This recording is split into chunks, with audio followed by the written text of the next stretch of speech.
Róòmù mú Jésù lọ.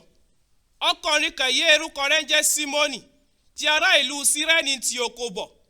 Àwọn ọmọ ogun Róòmù mú tipátipá kó lè fún gbé àgbélébù Jésù a máa tọ̀ ẹ̀yìn. Àwọn ọ̀pọ̀ ènìyàn ń tọ̀ Jésù ẹ̀yìn. Àwọn obìnrin wọn kan wá rí wọn yẹn ń sọkún a sì ń fọwọ́ gbáyà láti lè fún ìbànújẹ́ wọn hàn. Jésù yí dàn a kọjú sáwọn obìnrin náà a sọ fún wọn pé rí.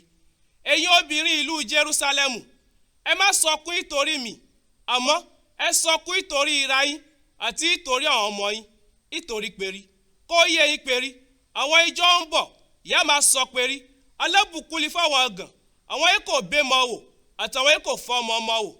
Àsìkò náà àwọn ni a sì bẹ̀rẹ̀ sí sọ pérí òkè lílá wó lù wọ́n, òkè kékeré bò wọ́n mọ́lẹ̀, ìtorí pérí a bá ń ṣe wọn wuyẹ fún igi tútù káàmọ́ wá ṣe fún igi gbígbẹ. Àwọn ọmọ ogun Róòmù mú Jésù lọ, wọ́n sì tó mú jàgùdà méjì yé wọ́n má ṣekú pa pòlú rẹ̀. Ìgbà yẹn wọ́n dé ibi yá ń pe iye agbárí, wọ́n kan Jésù mọ́ gbélébù pò láwọn jàgùdà méjì náà, òkà apá ọ̀tún òkà apá òsì rẹ̀.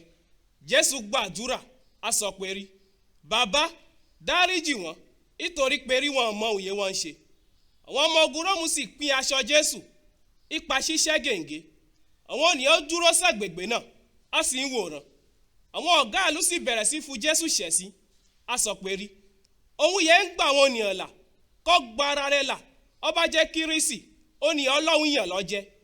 Àwọn ọmọ ogun Róòmù ká ẹná sì bẹ̀rẹ̀ sí bú Jésù, wọ́n sọ́mọ ọ̀fọ̀ tí wáìnì kíkan lọ a sọ fún pé rí ọba jẹ́ ọba àwọn Júù lọ́jẹ́, gba ara rẹ̀ là. Àkọlé kan wọ ìgbèrí fún Jésù yẹn ń sọ pé rí olíyè lọ́ba àwọn Júù.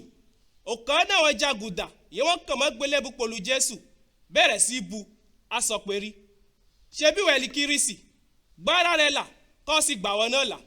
Àmọ́ oníkejì dáhùn a sọ fún pé rí ìwọ yóò ń jìyà kọ̀ṣọ́ náà pẹ̀lú rẹ̀, ṣé ó bẹ̀rù Ọlọ́run lọ fọwọ́ ọtọ́ nítorí pé rí ìyàwó yẹn ṣe là ń jẹ. Àmọ́ olíyè kò ṣe ohun burúkú kan ó sì tó ṣẹ̀fúkú a sọ pé rí Jésù rántí mi ọba ń bọ̀ a máa jọba. Jésù dáhùn a sọ fún pé rí ọ̀yìn tọ́ ni mo fún dá ojú ẹnìyẹ gangan ẹ bá mi wọ paradíṣe. Ìgbẹ̀yẹ́go 12 ọ̀sán lu ẹ̀rẹ̀, òkùnkùn ṣú sí gbogbo ìpínlẹ̀ náà títí di aago 3 ọ̀sán. Oòrùn òsì tó ràn, aṣọ yọ la ibi mímọ́ àti ibi mímọ́ jùlọ ti tẹ́ḿpìlì sì ya àrì méjì. Jésù kígbe ohùn líle a sọ pé rí bàbá ọwọ́ rẹ ni mo fún ẹ̀mí mi sí. Èyí gbọ́ sọ ẹ̀rẹ̀ tán ó sì kú. Ìgbẹ̀yẹ́ balógun Róòmù yẹn ń darí ọmọ ogun 100 ríhun yọ̀ọ́ṣẹ̀ ó bẹ̀rẹ̀ sí yọ Ọlọ́run ògo a sọ pé rí dájúdájú olódodo lé ọkùnrin yìí.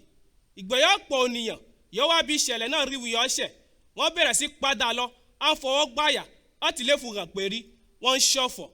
Gbogbo àwọn ọ̀rẹ́ Jésù àti àwọn obìnrin yóò tó kó ìpínlẹ̀ Gálílì sì bọ́ sókèrè àwọn ohun yẹn ń ṣẹ̀.